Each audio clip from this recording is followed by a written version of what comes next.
Сәлем қадірлі көрермен, сізбен тілдеспек жоқ Қазақстан жаңалықтарына тәуелсіз көзқарас және оның жүргізушісі мен журналист Әсем Жапишева. Бүгінгі шығарылымды екі маңызды тақырыпқа арнамақпын. Біріншісі кеше Назарбаевтың сөзіндегі жалған ақпарат пен манипуляция, оны фактчек KZ сайтындағы әріптестеріміз анықтаған. Пандемияның өршіп тұрған кезінде Астана мен Назарбаевтың құрметіне арналған от шашу, соның әсерінен болған жанжал есіңізде болар.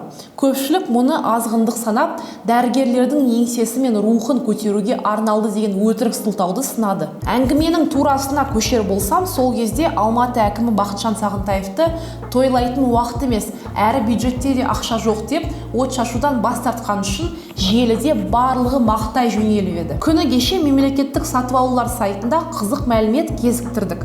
Шынтуайтқа келгенде Алматыда бұл мереке түрлі түсті 3D жарық шоумен атап өтілген екен. Бұл ескі алаңда өтіп, 5 минуттық көрініс КБТУ университетінің ғимаратында көрсетілгенбіз. Бірақ бірде-бір көрермен шақырылмаған.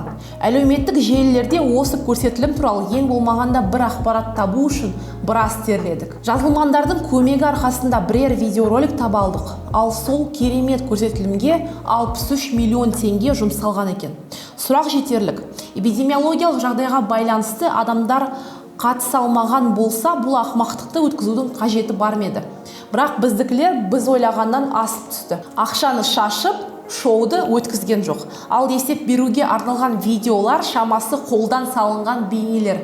Қазір барлығын көрсетіп, анық-қанығын тарқатып беремін. Бірақ бастамас бұрын сізден осы каналға жазылып, видеоға лайк басып, бөлісіп, міндетті түрде пікір қалдыруыңызды сұраймын. Рахмет, кеттік.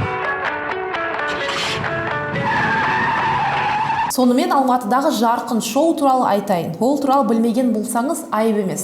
Өзіміз жазылмандарымыз көмегімен Инстаграмда видео шыққан екі парақшаны әрең дегенде таптық. Шынымды айтсам, видеода не көрсетілгеніне тоқталғым да келмейді. Әдеттегідей Назарбаевты мадақтау, соның ішінде мемлекетті қалай құрғаны, жарқын болашаққа үміт бергені, бізге жарқын әлем мен тыныштық сыйлағаны, тағысын тағы айтылады. Шамасы мерекені атап өтіп, осындай шоу жасап, алматылықтарды қуанту пандемияға дейін шешіліп қойған іс көрінеді. Осы тектес жағдай Қазақстанда бұрындарда болған. Алайда қырсық шалып, адамдардың денсаулығын тәуекелге тікпей, жай алдай салған секілді. Шоу көрермендерсіз өтті. Алайда әдемі видео түсіріп, желіге салып есеп берді.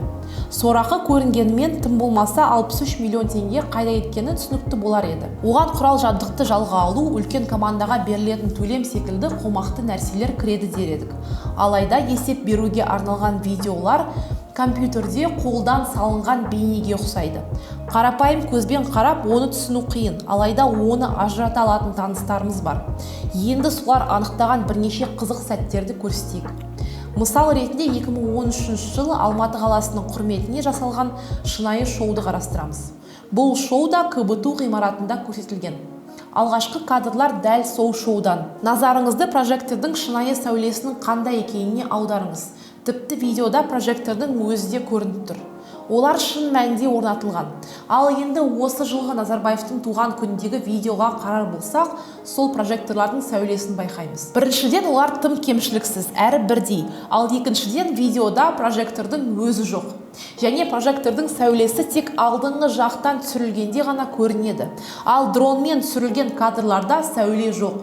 Себебі камера қозғалыста болғанда бұл сәуленің суретін қолмен сала салу анағұрлым қиын. Тағы бір назар аударар сәт, қоршаған беттердің жарқылы. Шынайы шоуда ол жарқыл бірден көрінеді. Ал өтірік шоуда ол сәйкесінше жоқ. Сондай-ақ бағаналардың көлеңкесі. Елестетіп көріңіз, проектор КБТУ-ға бағытталып тұр. Ғимарат үлкен болғандықтан онда бағаналар орналасқан. Сәйкесінше тура қарағанның өзінде бағанадан көлеңке түседі. Ал қырынан қарасаң, бұл көлеңке анығырақ көрінеді. Байқағаныңыздай, шынайы видеода ол көлеңке барда, 6 шілде күнгі видеода ол жоқ екен. Негізі бұл бағандардың болуы қиындық тудыруы мүмкін. Себебі ол бейнені бірнеше бөлікке бөліп көрсетеді. Шынайы видеода қолдың қалай бөлінетініне назар аударыңыз. Ал өтірік видеода Қыран құстың ұшуына бағандар да кедергі емес пе деп қаласың. Жазық бетте ұшып жүргендей. Ал енді ең қызығы от шашу. 6 шілдеде Алматыда от шашу болмағанын айтсам да белгілі шығар. Ал есеп беру видеосында ол жоқ жерден пайда болды. Шынайы мен өтірік видеоны салыстыра келе от шашу да жасанды көрінеді. Сонымен бізде есеп беру видеосы қолдан құрастырылып салынғанына негіз бар. Осылайша алматылықтардың 63 миллион теңгесін жымқырып кетті. Ол қаржы қайда кетті? Белгісіз. Айтпақшы, біз қала әкімдігі жанындағы Алматы қаласының мәдениет басқармасынан түсініктеме алуға тырыстық.